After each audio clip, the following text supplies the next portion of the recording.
Hi అండి. మన ఆంధ్ర స్టైల్లో ఒక్కసారి ఈ పప్పు ఒకసారి ట్రై చేయండి. అస్సలు మీరు మర్చిపోలేరు, అంత బాగుంటుంది.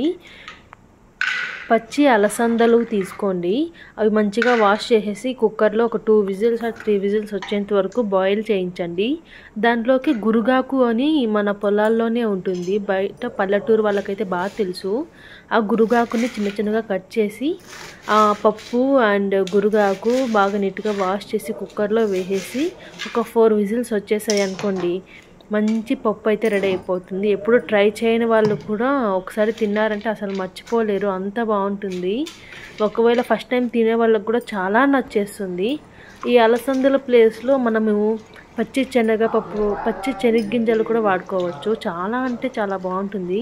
మీకు రెసిపీ కావాలంటే చెప్పండి, నేను ఒకసారి ట్రై చేసి మీకు షేర్ చేసుకుంటాను.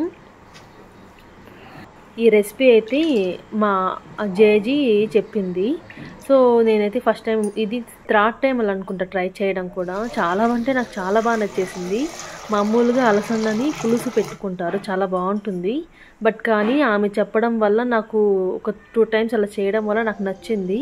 సో దానికి తగ్గట్టు పచ్చిమిర్చి వేసేసి కొంచెం పసుపు అండ్ సాంబార్, ఇది పప్పుకి మసాలా పౌడర్ ఉంటుంది కదండి, అది కొంచెం వేసేసాను. ధనియా పౌడర్ అయితే అవసరం లేదు. దానికి తగ్గట్టు చింతపండు అండ్ కొంచెం టేస్ట్కి తగ్గ సాల్ట్ వేసి కుక్కర్ మూత పెట్టుకోవడమే. కుక్కర్ మూత పెట్టుకునేసి ఒక 4 to 5 విజిల్స్ వచ్చాయంటే మనకైతే మంచి పప్పు అయితే రెడీ అయిపోతుంది. సో పప్పు వచ్చిన తర్వాత ఆ వాటర్ సపరేట్ చేసి పప్పు నీట్గా స్మాష్ చేసేసుకోవాలి. స్మాష్ చేసుకున్నాక ఇంకేముంది, పోపు పెట్టుకోవడమే. పోపు కూడా చాలా ఈజీగా పెట్టుకోవచ్చు. అండ్ కొంచెం ఒక ఆనియన్ కట్ చేసుకొని 2 తెల్లుల్లి రెమ్మలు అండ్ కరివేపాకు, కొంచెం కొత్తిమీర అండ్ ఇంగువ వేసేసామంటే పప్పుకి తాలింపు అయిపోతుంది. పప్పు కూడా రెడీ అయిపోతుంది మనకి. ఎందుకంటే నలిపింటాం కదా, అది పచ్చివాసన పోయేంత వరకు మనం ఏం చేయాలంటే కొంచెం ఒక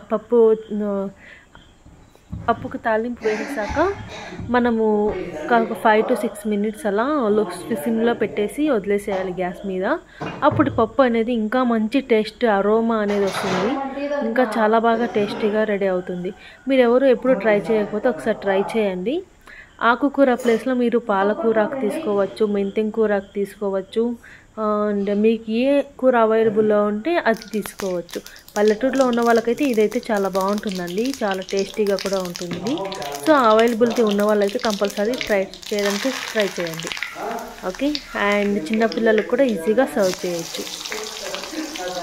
మంచి పప్పు రెడీ. సింపుల్గా అండ్ ఈజీగా రెడీ అయిపోతుంది.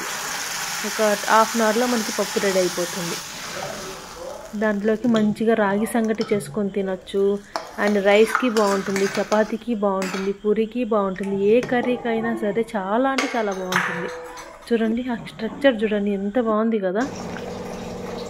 ఒకసారి ట్రై చేయకపోతే ఒక్కసారి ట్రై చేయండి. ఎలా ఉందో కామెంట్లో షేర్ చేయండి.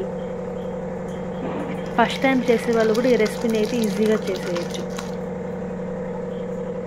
వావ్, చాలా అంటే చాలా బాగుంటుంది. Thank you for watching. Please do subscribe and like and share. Don't forget to comment. ఎలా ఉందో ట్రై చేసి కంపల్సరీగా షేర్ చేసుకోండి. Okay, bye.